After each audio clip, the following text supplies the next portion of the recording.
سب سے پہلے آپ تمامی حضرات کو نصف شعبان المعظم شب برات کی خوب مبارکبادی ہو۔ قل یا عبادی الذین اسرفوا علی انفسهم لا تقنطوا من رحمت اللہ ان اللہ یغفر الذنوب جميعا صدق اللہ مولانا العظیم۔ بارگاہ رسالت مآب صلی اللہ علیہ وسلم میں درود پاک کا ہدیہ پیش کریں۔ اللہم صلی علی سیدنا و مولانا محمد معدن الجود والکرم وآلہ واصحابہ الکرام وابنہ الکریم وبارک وسلم صلاة دائمة سرمدا ابدا۔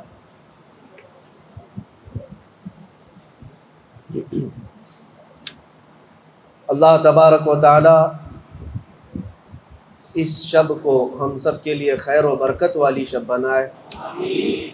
اور آج کی یہ شب جیسا کہ آپ سب نے سنا بھی ہوگا، ہمارے سال بھر کا حساب و کتاب آج بند ہوتا ہے اور نئے سال کی ابتدا آج کی رات سے ہوتی ہے۔ آج اللہ تبارک و تعالی فرشتوں کو حکم دیتا ہے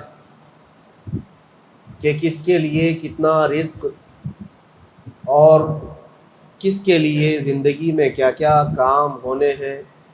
بلکہ بزرگوں نے فرمایا کہ آج کی رات کچھ لوگوں کی موت لکھی گئی ہوگی، فرشتوں کو بتایا گیا ہوگا کہ مہینے کے بعد 2 مہینے کے بعد جب بھی اس بندے کی موت آنے والی ہے، جبکہ وہ بندہ اپنی شادی کی تیاریوں میں مصروف ہوگا، کچھ لوگ اپنے گھر بنانے میں مصروف ہوں گے، لیکن ہم میں سے کسی کو خبر نہیں کہ آج کی رات ہمارے متعلق کیا فیصلہ ہو رہا ہے۔ اسی لیے آج کی رات دعا کی رات، اللہ تبارک و تعالیٰ کی بارگاہ میں ہمیں آج نہایتی خشوع و خضوع ادب و احترام کے ساتھ اپنے آنے والے سال کے متعلق خیر و برکت کی دعا مانگنی چاہیے۔ خوش نصیب ہیں یہاں پر بیٹھے ہوئے وہ لوگ، رات کے 12 بج رہے ہیں، ممبئی جیسے شہر میں نوجوانوں کی آج رات تو اکثر دیکھی جاتی ہے سیر سپاٹے میں، گل گپاٹے میں گزر رہی ہوتی ہے۔ بہت سارے لوگوں نے تو آج کی رات کو بائک رائیڈنگ کی رات منا لیا ہے۔ کتنے حادثے ہوئے، کیا کیا چیزیں ہوتی رہی، لیکن قربان جاؤ رب ذوالجلال کی اس رحمت کاملہ پر، ان ہزاروں اور لاکھوں میں سے اٹھا کر کے مولا نے تمہیں اپنے گھر میں بٹھایا۔ اور یہ حدیث پاک میں اللہ کے رسول صلی اللہ علیہ وسلم ارشاد فرماتے ہیں، جب رب تبارک و تعالیٰ کسی بندے کے ساتھ بھلائی کا ارادہ فرماتا ہے تو اسے مسجد کی طرف بلا دیتا ہے۔ جسے مسجد کی طرف اللہ تعالیٰ راستہ دیتا ہے، گویا کہ اس کے ساتھ رب تعالیٰ نے بھلائی کا ارادہ فرمایا۔ تو یہاں پر بیٹھا ہوا ہر بندہ وہ ہے جس کے ساتھ اللہ تعالیٰ نے بھلائی کا ارادہ فرمایا۔ اب یہ سوچ کر کے اٹھو کہ ہمارے بن مانگے اللہ تعالیٰ نے اپنے گھر میں بٹھایا ہے، تو اب ہمارے مانگنے کے بعد وہ رد تو نہیں فرمائے، مانگنے کے بعد اب وہ رد نہیں فرمائے گا۔ اسی لیے بزرگوں نے ایک دعا یہ بھی ہمیں بتائی تھی کہ ہمیشہ اللہ کی بارگاہ میں ایک دعا یہ کرنا کہ یہ اس رسول کی امت میں تو نے ہمیں پیدا کیا جس امت میں پیدا ہونے کی تمنا تو پہلے کے نبی کیا کرتے تھے۔ پچھلے زمانے کے انبیاء کرام علیہ السلام یہ تمنا کرتے تھے کہ کاش ہم آخری نبی محمد رسول اللہ صلی اللہ علیہ وسلم کی امت میں پیدا کیے جاتے، جبکہ وہ نبی ہیں اور نبی ہو کر ان کی تمنا تھی کہ اس امت میں پیدا ہو۔ لیکن تم اللہ کی بارگاہ میں ہمیشہ یہ عرض کرنا کہ مولا میں نے تو مانگا نہیں تھا، بن مانگے تو نے مجھے اپنے نبی کی امت میں پیدا کیا۔ ہم میں سے کس نے دعا کی؟ کون دعا کر کے اس امت میں آیا؟ کسی نے نہیں۔ یہ تو ہماری قسمتوں میں لکھا ہوا تھا، ہماری روحوں پر ہی اللہ تعالیٰ نے فیصلہ کر دیا کہ ہمیں اپنے آخری نبی کی امت میں پیدا ہونا ہے۔ لہٰذا میرے عزیزو، تم اگر اپنی حیثیت کو سمجھ جاؤ تم کتنے معظم ہو، کتنے مکرم ہو، تو کبھی اپنے آپ کو غلاظتوں کی نظر نہیں ہونے دو۔ آدمی کو جب اپنا وقار معلوم ہو جائے، اپنی عزت معلوم ہو جائے، تو آدمی سنبھل کر کے چلتا ہے۔ میں اکثر ایک مثال دیا کرتا ہوں، میں اگر اپنا پہنا ہوا یہ امامہ کسی کو دے دوں، کسی میرے عزیز شاگرد کو یا کسی ملنے والے محب کو، اور کہوں کہ اس کو سنبھال کر کے رکھنا، آپ مجھ سے بہت محبت کرتے ہیں، محبت کرنے والا اس امامے کو لے گا، اگر پہن لیا، لے کر کے اس کی جو بھی عقیدت ہے، مجھے یہ بتاؤ جب تمہارے سر پر یہ امامہ ہو تو کیا شراب کی دکان کے پاس کھڑے رہو؟ کیا کسی سیر سپاٹے کی جگہ پر جہاں لوگ نکڑوں پر اپنی عیاشیاں کر رہے ہوتے وہاں کھڑے ہو جاؤ؟ تمہیں اپنے لباس کا، وقار کا خیال آ جاتا ہے، میرے سر پر تو ایک معظم امامہ ہے، یہ کسی کا دیا ہوا امامہ ہے اور اس کی عزت ہے، اس کا وقار ہے۔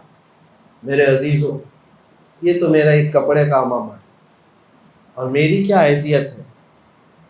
جب یہ امامہ تم رکھ کر کے کسی ایسی ویسی جگہ پر نہیں کھڑے ہونا چاہتے تو سوچو اللہ نے تمہارے سر پر امت محمدیہ کا تاج رکھا، تمہیں خیر امت کہہ کر کے پکارا قرآن میں اللہ نے، کنتم خیر امت اخرجت للناس، تم لوگوں میں خیر امت بنائے گئے، سب سے بہترین امت ہو، اس لیے کہ تم اچھائیوں کا حکم دیتے ہو اور برائیوں سے روکتے ہو، اور اللہ کو بغیر دیکھے مانتے ہو۔ یہ تمہاری عظمت پر اللہ نے قرآن میں بیان فرمایا، اور فخر سے کہو کہ میں مسلمان ہوں۔ کیوں؟ کوئی مجرم ہے، کوئی جرم ہے؟ بلکہ لاکھوں کی بھیڑ میں بھی کہو میں محمد عربی کا غلام ہوں۔ ہمیں اس بات پر کوئی جھجک نہیں اور شرم نہیں، ہمارا نام چھپانے کی ضرورت نہیں، اور نہ ہی ہمیں شرم و جھجک سے جینے کی ضرورت ہے، کیونکہ تم عظمت والے ہو۔ اللہ تعالیٰ نے قرآن میں تمہیں کیا فرمایا پتہ ہے؟ لوگ آج کچھ ایسے سیکولر لوگ، سیکولر کا مطلب ہوتا ہے وہ آدھا ادھر آدھا ادھر رہنا چاہتا ہے، پورا کچھ بننا نہیں چاہتا، یعنی وہ اپنی آئیڈینٹی چھپانا چاہتا ہے کہ یہ بھی راضی رہے وہ بھی راضی رہے، دونوں کمیونٹی کو، یا چار ہوں تو چاروں کمیونٹی کو راضی کر کے رہوں۔ ایسا ہوتا نہیں ہے، بیچ والا تو پھر بیچ والا ہی ہوتا ہے، ادھر کا بھی نہیں ادھر کا بھی۔ اللہ نے تو قرآن میں فرمایا تم پورے کے پورے مسلمان ہو جاؤ، اور اس لیے شرم و جھجک ہمیں نہیں ہونی چاہیے کہ ہمارا نام ہمارے باپ نے مسلمان نہیں رکھا۔ قرآن میں اللہ فرماتا ہوا سماکم المسلمین، وہ اللہ ہے جس نے تمہارا نام مسلمان رکھا، اللہ ہے۔ ہمیں فخر کے ساتھ جینا ہے۔ بہتوں کو میں نے دیکھا، نوجوانوں کو 5 کلو کی جینس پہننے میں تو کبھی شرم و عار نہیں محسوس ہوتی، 50 گرام کی ٹوپی چھپا کر کے رکھتے، چھوٹی سی ٹوپی ہوتی ہے اس کو بھی چھپا چھپا کر کے رکھتے ہیں کہ پتہ نہیں لوگ کیا سمجھیں گے، لوگ کیا سمجھیں گے۔ یہ تمہارے سر کا تاج ہے، اور اپنی نشانیوں کے ساتھ جیا کرو، اپنی آئیڈینٹی کے ساتھ جیا کرو۔ میں یقین کے ساتھ کہتا ہوں، یہ میرا چیلنج ہے، اے مسلمان، ایک بار تم صرف شکل سے بھی اگر میرے مصطفیٰ کی غلامی اپنا لو تو کیڑے مکوڑے یوں ہی دب جائیں، کوئی کسی کے اوقات نہیں، کیونکہ اللہ نے تمہاری ہیبت رکھی ہے، تمہارے اندر اللہ نے رعب رکھا ہے، ایمانی رعب ہے۔ اللہ کے نبی صلی اللہ تعالیٰ علیہ وسلم ارشاد فرماتے ہیں رب تعالیٰ نے مجھے ایسا رعب عطا کیا ہے کہ 500 میل دور بھی میرا دشمن ہو تو اس کے دل میں اللہ میرا خوف ڈالتا ہے۔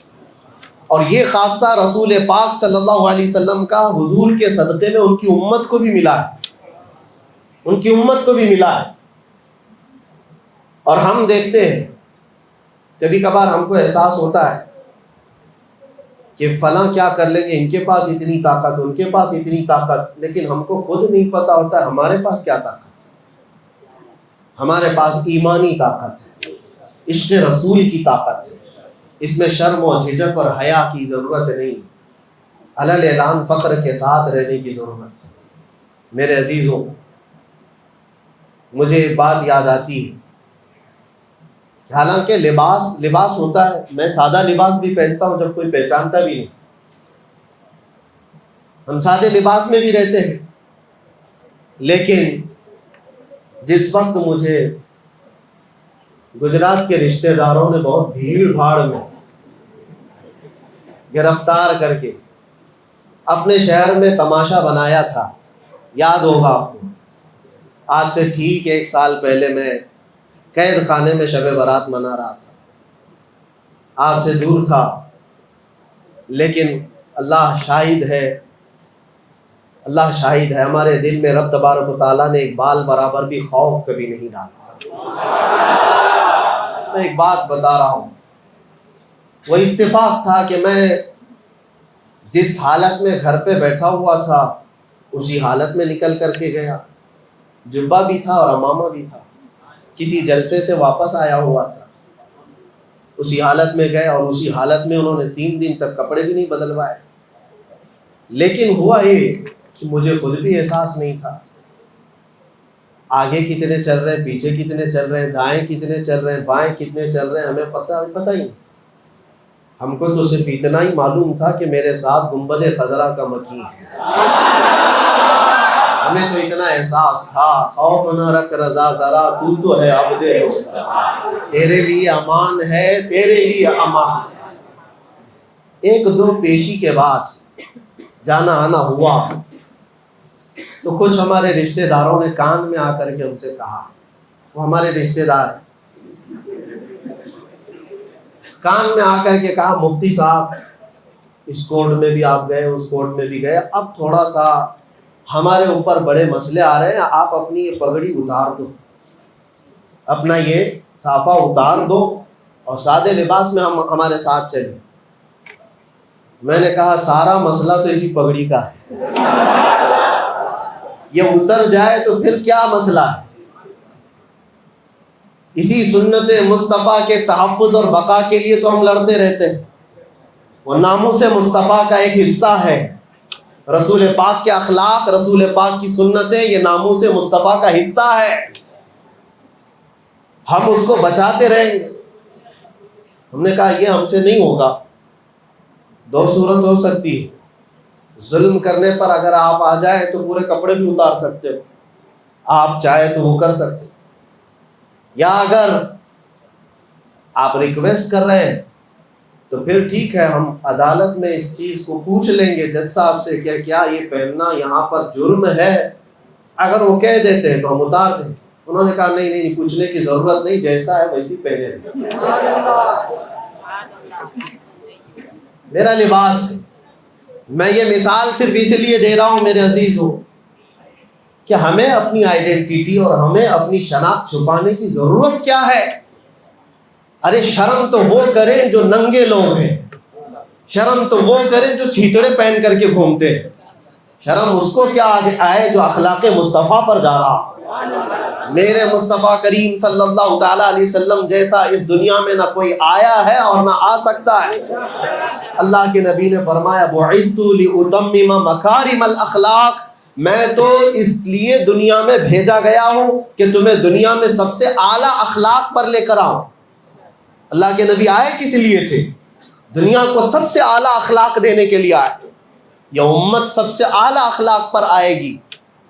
بس صرف یہاں بات اتنی ہے، ان کے جو ہم غلام تھے، خلق کے پیشوا رہے، ان سے پھرے جہاں پھرا، پھر آئی کمی وقار۔ ہمارے ساتھ جو کچھ بھی ہوا ہے صرف یہی ہوا ہے، ان سے پھرے جہاں پھرا، پھر آئی کمی وقار۔ اور جب ان کے غلام تھے تو پھر حالت یہ تھی، ایک صحابی رسول حضرت سفینہ رضی اللہ تعالیٰ عنہ فرماتے ہیں میں جنگل میں راستہ بھٹک گیا تھا، مدینے کے رہنے والے تھے، راستہ تلاش کرتے کرتے تھک گیا، اچانک مجھے شیر کے دہاڑنے کی آواز آئی۔ شیر تو جنگل کا ایسا درندہ جو کسی کو بخشتا نہیں، پھاڑ کھا جائے گا۔ حضرت سفینہ کہتے ہیں اچانک میری نظروں کے سامنے ایک شیر ببر آتا ہوا نظر آیا، جو منہ کھولتا ہوا آیا، اور جب اس کو بھوکے شیر کو کوئی انسان نظر آئے تو وہ کچا چبا جائے۔ جب وہ شیر قریب سے قریب آنے لگا، سنو صحابی رسول کی بات، کہتے میرے پاس تو کوئی بچنے کا اور بچانے کا آلہ بھی نہیں تھا کہ کیسے اپنا ڈیفینس کروں. جب وہ قریب آیا تو میں اس کو پکار کر کے کہا یا ابا الحارث انا مولا رسول اللہ، اے پھاڑ کھانے والے درندے سن لے، میں رسول اللہ کا غلام ہوں. میرے پاس یہی ایک ہتھیار بچا تھا، یہ ہتھیار تھا. تو حضرت سفینہ کہتے ہیں وہ شیر بالکل اپنا منہ بند کر لیا اور سر جھکا کر میرے قریب آیا. میں اس کی حرکتیں دیکھنے لگا کہ یہ کیا کر رہا ہے، اور قریب سے قریب چلتے ہوئے آیا اور آ کر کے میرے تلوے چاٹنے لگا، میرے پاؤں چاٹنے لگا. اور اس کے بعد جیسے وفادار کتا دم ہلا کر اپنے مالک کی رہبری کرتا ہے یا اس کی خدمت کرتا ہے، دم ہلاتے ہلاتے مجھے اپنے پیچھے بلانے لگا. میں شیر کے پیچھے پیچھے چلتا رہا. یہ دیکھ رہا ہوں کہ پہلی بار ہے جنگل کا شیر ببر درندہ جو کسی انسان کے آگے چل رہا ہے اور اس کے پیچھے پیچھے یہ انسان چل رہا ہے. حضرت سفینہ کہتے میں تو راستہ گم اور بھٹکا ہوا جنگل میں تلاش کر رہا تھا اپنے راستے کو، اور یہ شیر اپنی دم ہلاتے ہوئے مجھے مدینے تک کا راستہ بتا کر گیا. ان کے جو ہم غلام تھے، خلق کے پیشوا رہے، پوری مخلوق کے پیشوا رہو گے. اور آپ کو پتہ ہے، میں چند مثالیں آپ کے سامنے رکھتا ہوں. آج وقت ہے میرے عزیزو اپنی قدر کا اور اپنی حیثیت کو پہچاننے کا. اپنی ویلیو اگر تمہیں پتہ چل جائے تو تمہاری پیشانیاں ادھر ادھر نہیں جھکیں گی، کبھی تمہارا ہاتھ اس کے آگے نہیں جائے گا. تکلیفیں آئیں گی، مصیبتیں آئیں گی، لیکن اس کا حل بھی اللہ کریم کی بارگاہ سے ہی ہوگا. آپ کو بتاؤں ان کے جو ہم غلام تھے تو کیا تھا. ایک مرتبہ ایسا ہوا کہ مصر جب فتح ہوا، ایجپٹ جس کو کہتے ہیں، سنا ہوگا مصر کا نام. مصر جو ہے دنیا کا ایک بہت پرانا ملک جہاں تاریخیں وابستہ ہیں. فرعونوں کا ملک، پیرامڈز دیکھتے ہوں گے، اہرامات مصر، یہ سب مصر کی تاریخ ہے. مصر میں تاریخ کے اعتبار سے ایک بہت اہم چیز بھی ہے، دریائے نیل، نائل ریور اس کو کہا جاتا ہے. یہ دنیا کی سب سے لمبی نہروں میں یعنی دریاؤں میں سے ہے. تو دریائے نیل کا مسئلہ کیا تھا وہ میں آپ کو بتاؤں. اسلام جب مصر میں داخل ہوا، حضرت عمرو بن عاص رضی اللہ تعالیٰ عنہ صحابی رسول، مصر فتح کیا، صحابہ وہاں داخل ہوئے، لوگ اسلام میں آئے. لیکن وہاں ایک بری رسم، برا رواج تھا. وہ کیا تھا؟ ایک پرمپرا لوگوں کی چلی ہوئی تھی جہالت کے زمانے میں کہ دریائے نیل ہر سال ایک موسم ایسا آتا تھا کہ وہ سوکھ جاتا تھا، پانی کم ہو جاتا تھا. اور ان کا عقیدہ یہ تھا مصریوں کا کہ اپنی 16-17 سال کی ایک جوان خوبصورت لڑکی کو دلہن بنا کر کے اس کا جلوس نکالتے اور دریائے نیل کے پاس لا کر کے اس کو ذبح کرتے اور اس کا خون دریائے نیل میں ڈالا جاتا، بلی چڑھانا جس کو کہتے. اور ایک لڑکی کو قربان کرتے تو پھر دریائے نیل کا پانی موجیں مارتا ہوا اوپر آ جاتا. یہ ہر سال ان کے ساتھ ہوتا تھا. ان کا عقیدہ بیٹھ گیا تھا کہ دریائے نیل کو ہر سال ایک بلی چڑھانی پڑتی ہے، ایک لڑکی کی قربانی دینی پڑتی. اب جب اسلام داخل ہوا تو اسلام اس چیز کی ہرگز اجازت نہیں دیتا. یہ ناجائز و حرام ہے. ایک قتل، اللہ تعالیٰ نے قرآن میں فرمایا نا حق کسی نے ایک کا قتل کیا تو اس نے پوری انسانیت کا قتل کیا ہے.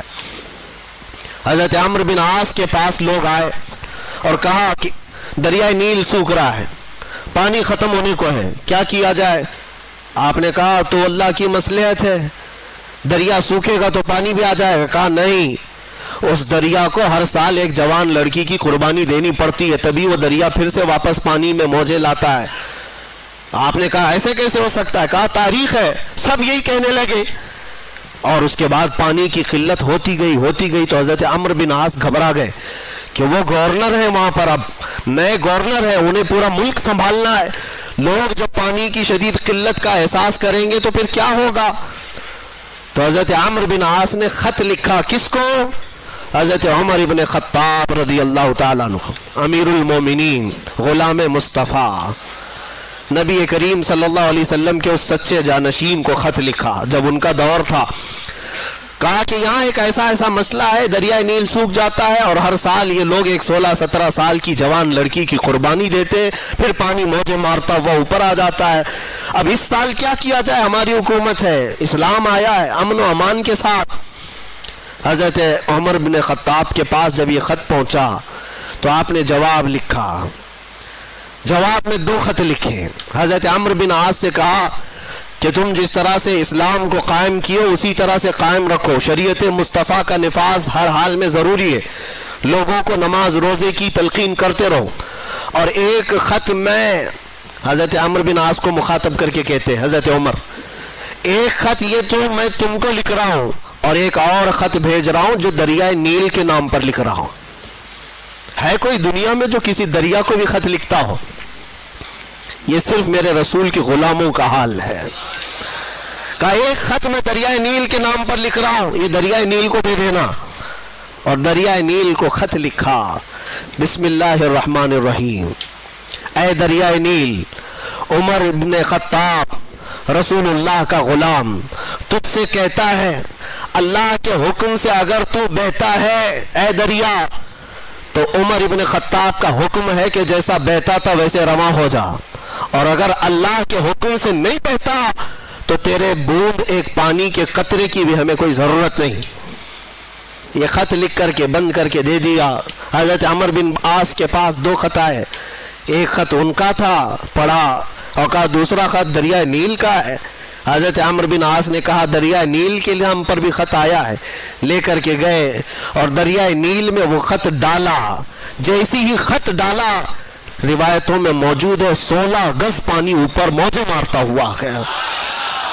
ان کے جو ہم غلام تھے خلق کے پیشوا رہے. کون نہیں مانتا ان کے حکم کو؟ کون ہے جو ان کے حکم کے خلاف جائے؟